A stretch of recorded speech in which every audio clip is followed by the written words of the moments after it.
बिस्मिल्लाहिर्रहमानिर्रहीम। इमरान खान साहब के कल के केसेस के हवाले से अपडेट देना चाहूँगा। एक तो खान साहब की बेल जो है वो इस्लामाबाद हाई कोर्ट में फिक्स है और हम उम्मीद करते हैं कि कल कोई बहाना जो है वो एक्सेप्ट नहीं किया जाएगा। आप सबको पता है कि 15 अगस्त से खान साहब को इस मुकदमे में गिरफ्तार किया गया है, तो इंशाल्लाह कल अगर मेरिट के ऊपर ये बेल इसका फैसला आया तो हर सूरत जमानत हो जानी चाहिए। नंबर 2, इमरान खान साहब की 9 बेल्स नीचे से खारिज हुई थी।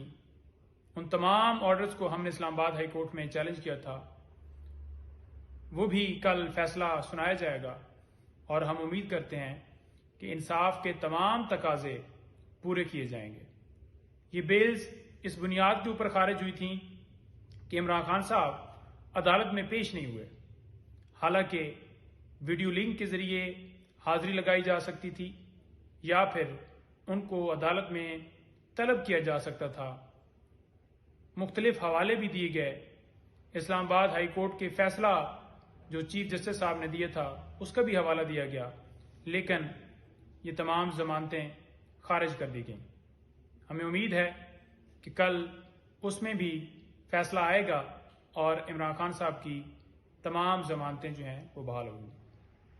तीसरा, इमरान खान साहब को डिस्ट्रिक्ट कोर्ट में आपको पता है कि वहाँ पर इद्दत के दौरान निकाह वाला केस जो है वो चल रहा है, तो उसमें मुअज़्ज़ज़ अदालत ने इमरान खान साहब को तलब किया हुआ है, जो कि सुपरिटेंडेंट जेल जो हैं उन्होंने बहाना बनाया था कि सिक्योरिटी खदशात हैं। हालांकि वो सिर्फ कस्टोडियन हैं कि अगर कोई बंदा भी गिरफ्तार होता है, अदालत जुडिशल करती है तो उसे जेल में भिजवाया जाता है, तो उसका काम सिर्फ उस हद तक है।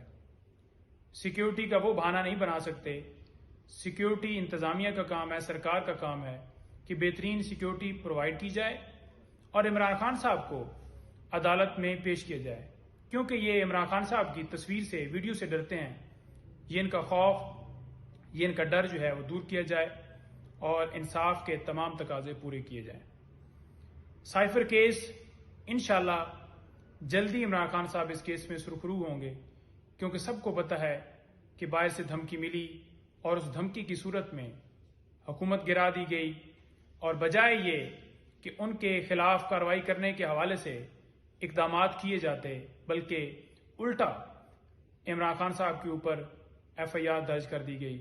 अजीब से रोल हैं कि साइफर जो है वो इमरान खान साहब ने चोरी कर लिया, कि साइफर जो है वो सियासी मकासद के लिए इस्तेमाल किया गया। हालांकि जो साइफर आया था वो कोड्स फॉर्म में होता है, उसको बाकायदा तौर पर कैबिनेट ने मंजूर किया और उसे डीक्लासिफाइड किया गया, और फिर उसकी जो कापियां हैं डीक्लासिफाइड होने के बाद उसे मुतलका जगह पर भिजवाई गई, और PM ऑफिस जो है वो किसी भी वहां पर जो डॉक्यूमेंट्स है या कोई भी ऐसी दस्तावेजात हैं तो उनका कस्टोडियन वो होता है, ना कि प्राइम मिनिस्टर होता है।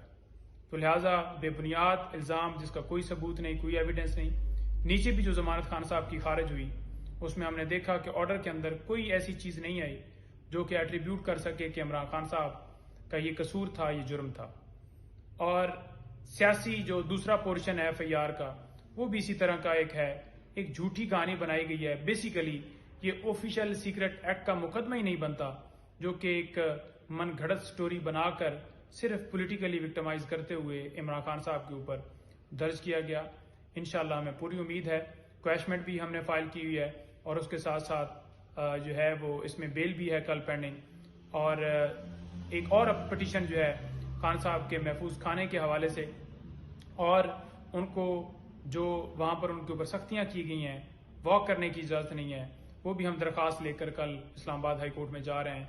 इंशाल्लाह हमें उम्मीद है और हम उम्मीद करते हैं कि जल्दी से जल्दी ये दरख्वास्त और साइफर वाला केस और दीगर दरखास्तें जो इस्लामाबाद हाई कोर्ट में पेंडिंग हैं उन पर जल्दी से जल्दी फैसला दिया जाएगा, और इसी तरह से सुप्रीम कोर्ट के अंदर जो दरखास्तें हमारी पेंडिंग्स हैं तमाम के ऊपर जल्दी फैसला दिया जाएगा। बहुत शुक्रिया जी, थैंक यू।